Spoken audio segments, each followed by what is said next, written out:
Today, I'm going to share 5th, 2017, a 25-year-old farmer named Akbar Solobiro was harvesting palm fruit at the local oil palm grove near his tiny village in Indonesia. Now, the way Akbar would do this is he would use this long curved pole and he would prod at the bright red fruit in the tree, knocking it to the ground, and then he would gather it up, put it in his cart, and wheel it back home to be sold for palm oil. Now, on this night, Akbar was actually working later than usual because his wife and kids were out of town for a couple of days visiting family, and so there was no real reason to head back home because the house was empty. But Akbar was actually just fine with that because there was tons of ripe fruit, and so staying late would be quite profitable. But after a while, when the sun had finally set and it was getting difficult to actually even see the fruit in the tree, Akbar knew he really needed to leave soon because this area at night was actually not safe.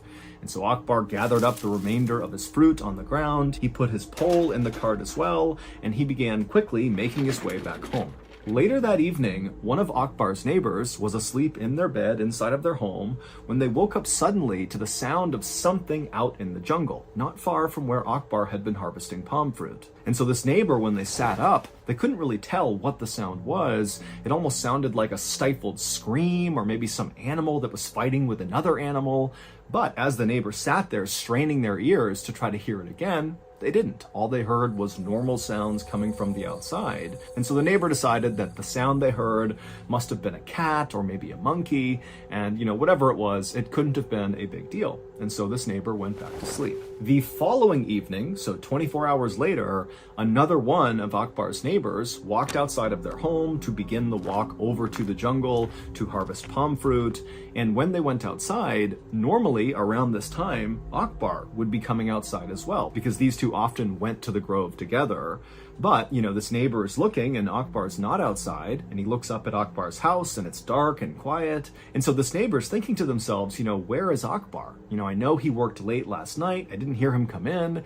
And come to think of it, I haven't seen him all day. And now, of course, I'm not seeing him as well. And so this neighbor, feeling concerned about Akbar, walked over and knocked on his door, but nobody answered. And so really starting to think that something could be wrong with Akbar, this neighbor went to Akbar's uncle's house. And when Akbar's uncle came to the door, this neighbor explained what was going on and they're concerned that, something could have happened to Akbar. And so the uncle and this neighbor would go back over to Akbar's home and they would actually try the door. It was locked. They looked inside the windows and it looked like no one was in there. And they also noticed that where Akbar typically kept his cart that he would transport his fruit in, it wasn't there either, which made them think, Akbar must still be out somewhere with this cart because this cart is very important to him. And so ultimately, the uncle, after seeing the state of his nephew's home, he agreed with this neighbor that, something was wrong here. And if they wanted to find Akbar, they really needed to get together a search party right now and go looking for him.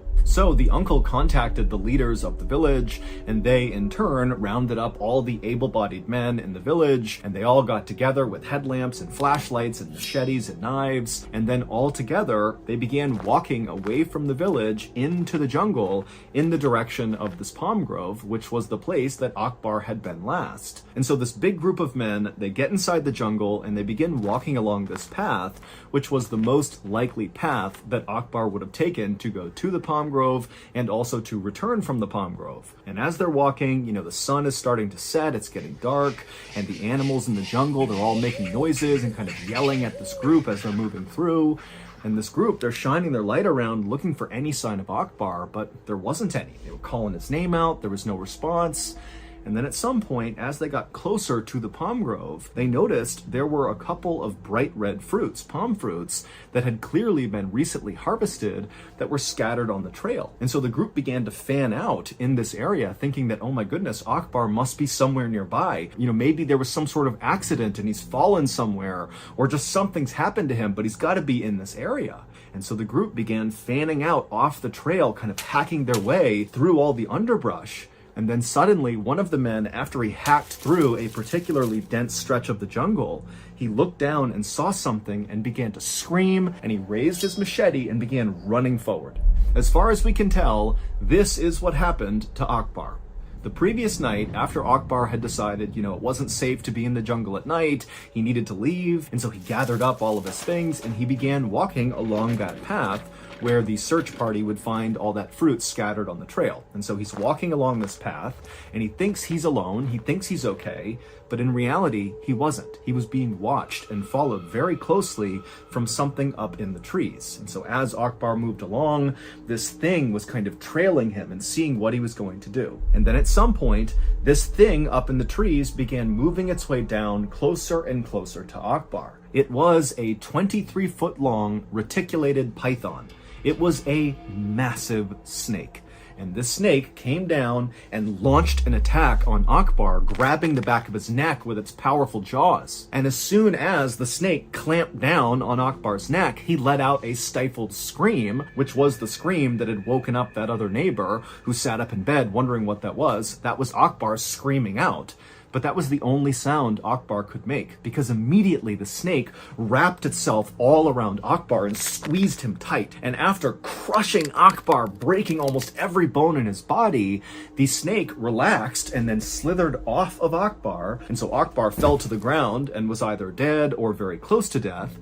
And at this point, the snake opened up its jaws and positioned itself right in front of Akbar's head. And then it began kind of slithering itself forward, consuming Akbar head first. And the way pythons do this is they don't really chew on their victim. Instead, they kind of put their mouth over the top of whatever they're going to consume, and they kind of undulate and walk their bodies forward, driving the victim deeper and deeper into their body until they are completely consumed. And so the next night, when one of the members of the search party had gone off the trail and began hacking away and then saw something and charged after it with his machete, what he was seeing was the python, who very clearly had a person inside of its stomach. You could see the outline of the person. And so this search party member ran forward and hacked the snake, opened it up, and there was Akbar fully dressed and deceased inside of the snake.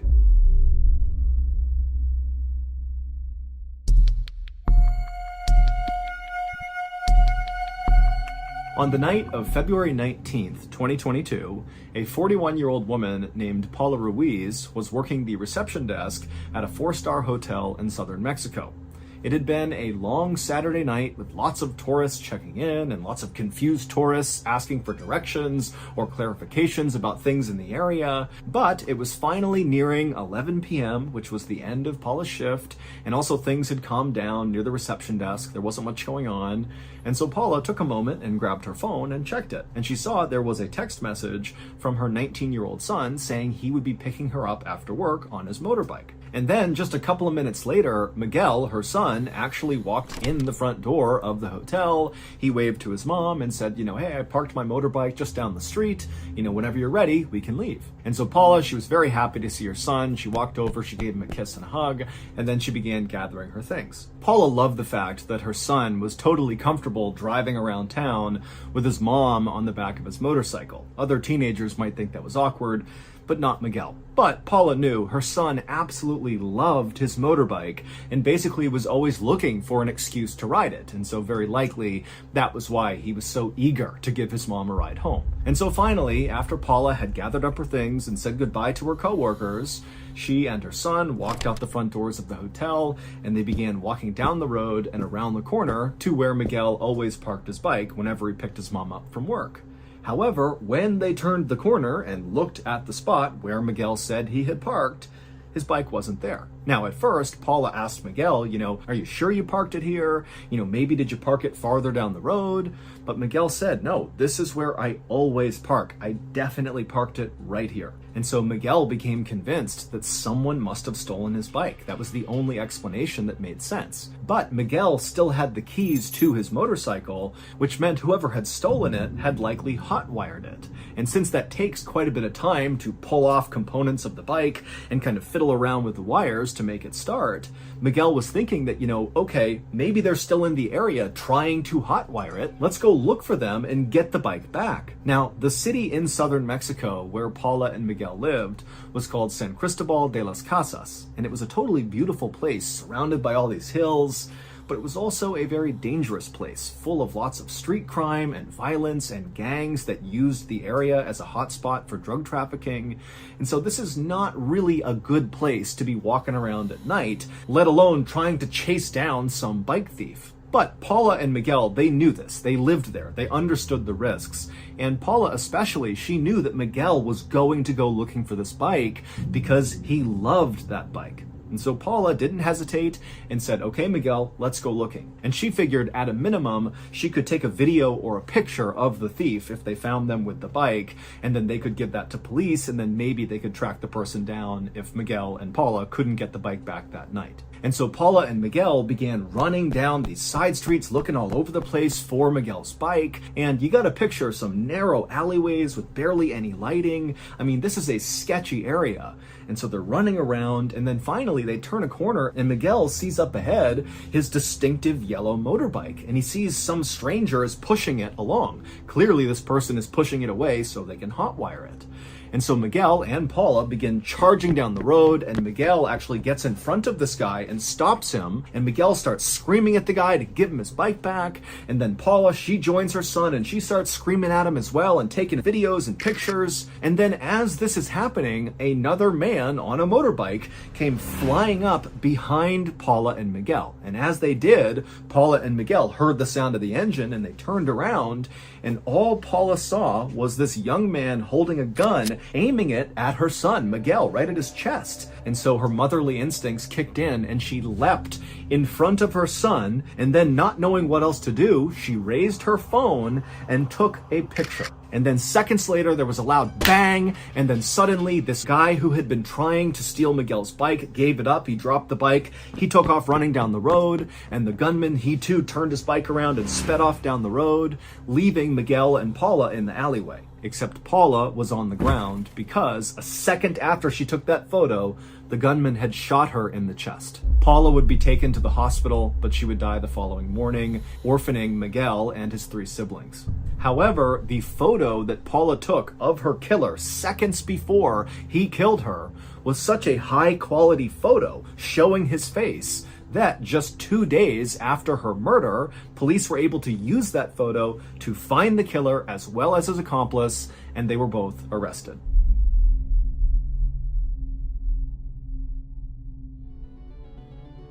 If you didn't catch my live storytelling event last month on the official Mr. Ballin Discord server, then you kind of missed out. Not only were the stories awesome, at least according to me, but we also temporarily broke Discord because of how many people were trying to watch the event at once. But don't worry, you can be a part of our next live storytelling event on Discord if you just join the Mr. Ballin Discord server, which is completely free. All you have to do is click the link in the description of this video or click the link in any of my social media bios. Also, the Mr. Ballin Discord server is not just a place for live events. It's also a place where I make all of our biggest special announcements, and this summer we have a couple of huge announcements. So if you want to hear those announcements, you gotta get on the Mr. Ballin Discord server. Either click the link in any of my social media bios or click the link in this video's description below. Okay, back to the stories.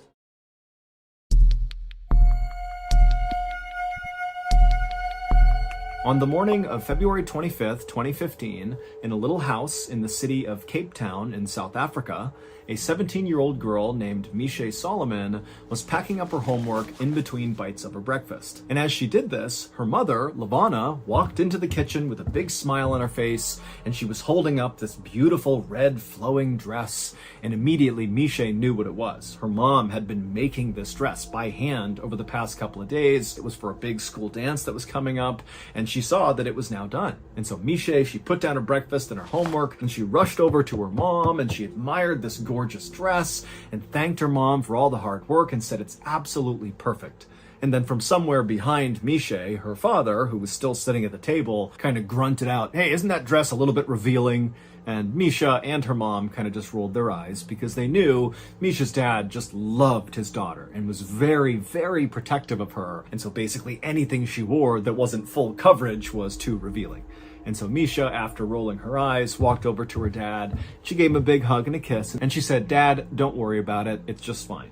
And so after that, Misha went back to her breakfast, she finished eating, she packed up her stuff, and then she gave her mom and her dad another hug and a kiss and said goodbye, and then she headed out the front door out to the road where her aunt was waiting in her car. As Misha's aunt drove her to school, like she did almost every single morning, Misha began to notice her aunt was acting kind of strange and constantly looking behind her and looking in her rearview mirror. And finally, Misha said to her aunt, what's going on? What are you looking at back there? And Misha's aunt would say, I know this sounds crazy, but I'm pretty sure there's a white car that's following me. And in fact, over the past couple of days, I've seen what I think is this same white car following us anytime I'm driving you to school. And so Misha just turned around in her seat and looked out the back window, and she saw there were dozens of white cars on the road. So it was pretty difficult to tell which one her aunt was talking about. But as she's looking, none of the cars seem suspicious.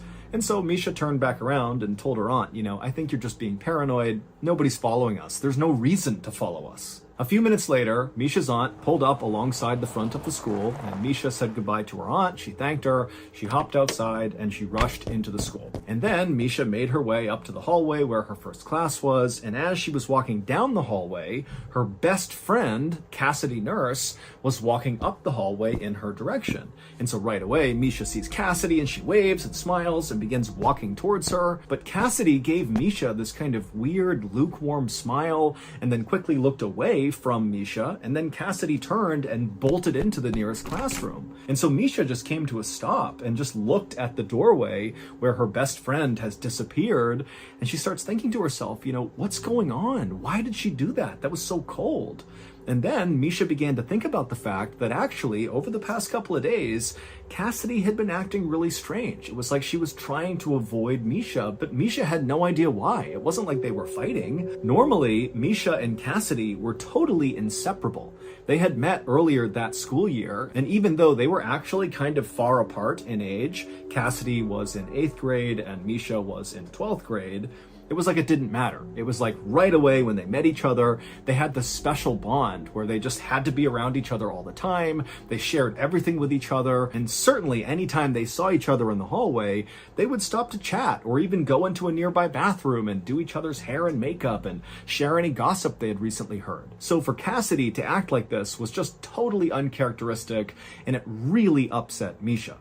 But just then, the bell rang in the school, so Misha knew at this point she was now late for her class, and so she had to forget about whatever was going on with Cassidy, and Misha just hustled down the hallway and went into her classroom. And so Misha, she takes her seat at her desk, she puts her stuff down, and she's getting ready to listen to the teacher, when suddenly the principal comes in without even knocking, and without even saying anything to Misha's teacher, the principal walks right up to Misha and says, "I need you to come with me." And right away, Misha's classmates, all who saw this, they begin oohing and awing as if Misha is in huge trouble. But Misha's thinking to herself, I didn't do anything. I have no idea what this is about. And so she kind of smiled like it was no big deal. She picked up her stuff and she followed the principal out into the hallway. But as Misha followed the principal down the hallway towards the principal's office, Misha's smile faded and she began to wonder, what is this about? What's going on? And then finally, they got to the principal's office. The principal opened up the door. Misha went in first, and the principal trailed behind her and shut the door behind them. When Misha looked into the principal's office, she saw there were already 2 people inside who she didn't recognize. It was 2 women who were very serious looking, who were sitting on the side of the room. And as soon as Misha walked in, the 2 women, without introducing themselves, just told Misha to come over and take a seat next to them. And Misha, instead of doing that, just paused and looked at the women and said, "What's going on?" And at this, the 2 women kind of looked at each other, and then one of the women piped up and said, "Misha, we're here because the police sent us. And they sent us because of a photo that you and your very close friend Cassidy took." But before Misha could ask any questions like, what photo are you talking about and really what's going on here, these 2 women would explain the whole situation to Misha.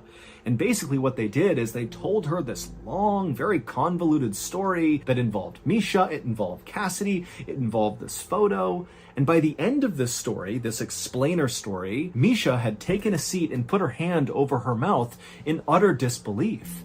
And then when the women were done explaining everything, Misha had a million questions, but it was like she was so overwhelmed with what she was just told that she just continued to sit there with her hand over her mouth, totally silent. And then finally, Misha did break the silence by saying, "Can I please just call my parents?"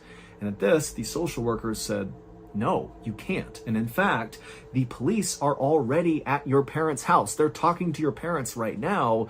And so you can't talk to them and you can't even go home. In fact, you have to come with us for tonight." And then the two women got up and they made their way out of the principal's office and they said, "Come on, Misha, you have to come with us." And so Misha stood up and she's totally flabbergasted. She really is like, how is this real life? And the principal at this point walked over and gave Misha a hug. And it was like suddenly the floodgates opened and Misha just began sobbing hysterically. And as she did, the social workers just stood there waiting patiently. And then as soon as it seemed like Misha was done crying, they said, "Come on, you really need to come with us." And so Misha, she let go of the principal and she followed the two women out of the school out to one of their cars. And once they got in the car, the two women explained to Misha that they were going to take her to a safe house for the night. But before they went to the safe house, they would need to make a quick pit stop at a local medical clinic. And so Misha, who at this point is not even asking questions, just said, "Okay." And so the women, they drove to the medical clinic. They were inside for just a matter of minutes. When they came back out again, they drove the rest of the way to the safe house.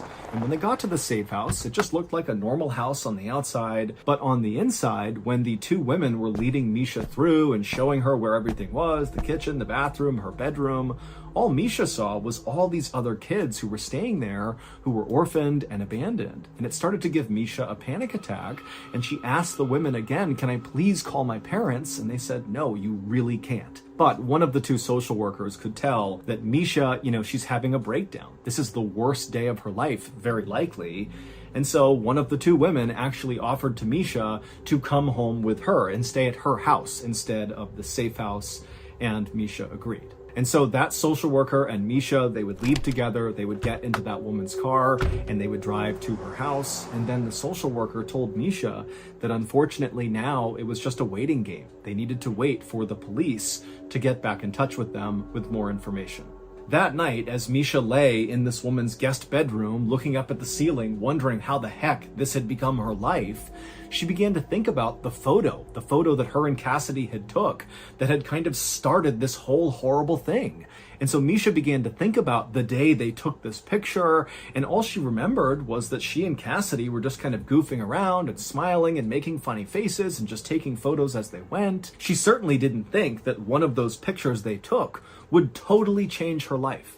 The following morning, when Misha woke up, the social worker brought her to their office, the social worker's office, and there they met with the other woman who had first met Misha in the principal's office, and the three of them just sat in the office, not talking much, eating chicken wings and other snacks, just literally waiting for police to call them. And finally, they would call. And when they did, one of the social workers answered the phone, and as she listened to what she was being told, she began to frown, and by the time she hung up, she was crying. The news from the police was the news Misha had been afraid of ever since sitting in the principal's office the day before and hearing this whole crazy story about her and Cassidy and this photo. The special pit stop that Misha and the social workers made at the medical clinic the day before on the way to the safe house was so that Misha could get a DNA test. And now the police were calling back with the results of the test. And what the results showed was Misha Solomon was not actually Misha Solomon. Her real name was Zephany Nurse. 17 years earlier, Zephany Nurse had been stolen out of her crib at the hospital in Cape Town, and despite a massive manhunt for her, she was never found.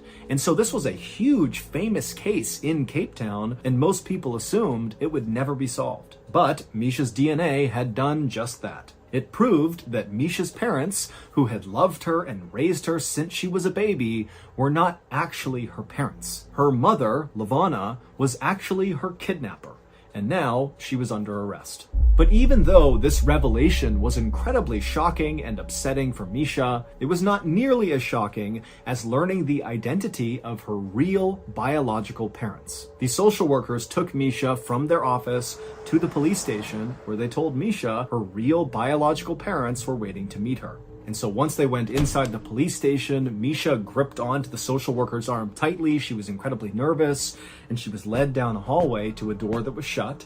And then finally, when Misha was ready, she pushed the door open, and her real parents, who were sitting right in front of her, they stood up and they ran towards her crying. But Misha just stood there, stunned and silent, staring at them.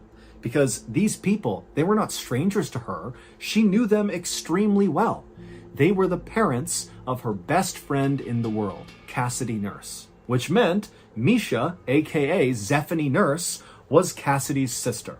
Months earlier, when Misha and Cassidy first met each other, the reason they hit it off so quickly, and the reason they had similar senses of humor and liked the same things, and looked so dramatically similar, is because they were literally sisters. They just didn't know it. And then one day, they took a series of selfie photos of themselves, and Cassidy, she would go home and show one of those photos to her parents and say, hey, look, my best friend, Misha Solomon, look how similar we look.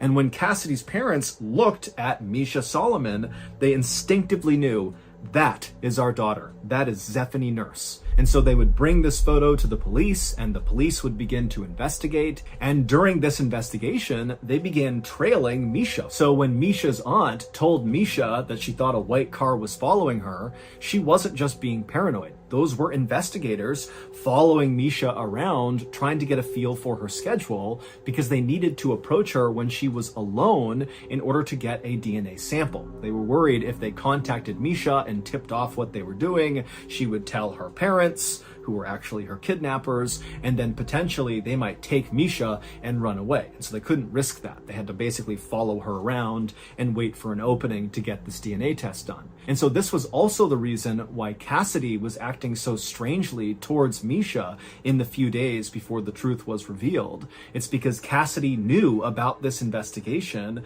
and the police told her, you can't tip Misha off. She will tell her parents, her kidnappers, and they might abscond with her. And so Cassidy basically felt awkward and kind of just hid from Misha for a couple of days. The woman that Misha had grown up with and called her mom for her whole life, LaVonna Solomon, was ultimately convicted of kidnapping and sentenced to 10 years in prison.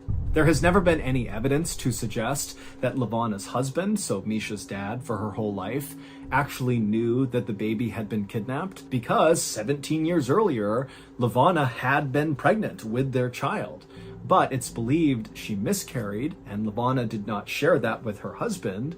Instead, she told her husband that she had gone into labor while he was at work and delivered their child, and so that's how they had this baby, Zephany, when in reality, after LaVonna had miscarried, she had at some point dressed up like a nurse, gone into the hospital, and stolen Zephany. For her part, Zephany, aka Misha, stayed in touch with both sets of parents, the fake ones and her biological ones. And she would say that, she still loves the parents who kidnapped her because they raised her and they treated her well. And in fact, Zephany would actually wear that beautiful flowing red dress that LaVonna had stitched for her to her high school dance, well after the news came out about who LaVonna was. Misha also decided that she would just keep the name Misha because that was what she was used to, instead of going back to her baby name, Zephany.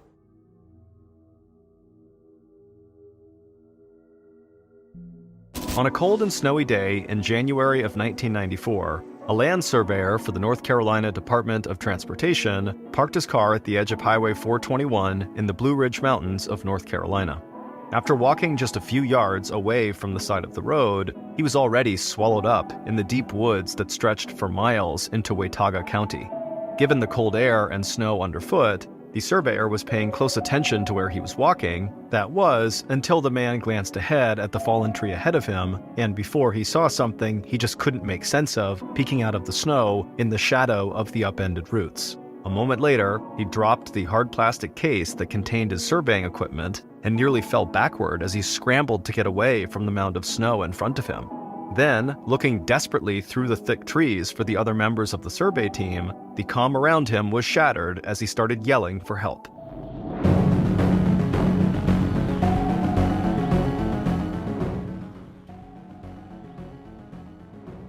So that's going to do it. If you enjoyed today's stories, be sure to check out our podcast called the Mr. Ballin Podcast, where we have hundreds more stories just like this one, many of which are only available on the podcast. Again, it's called the Mr. Ballin Podcast, and it's available exclusively on Amazon Music.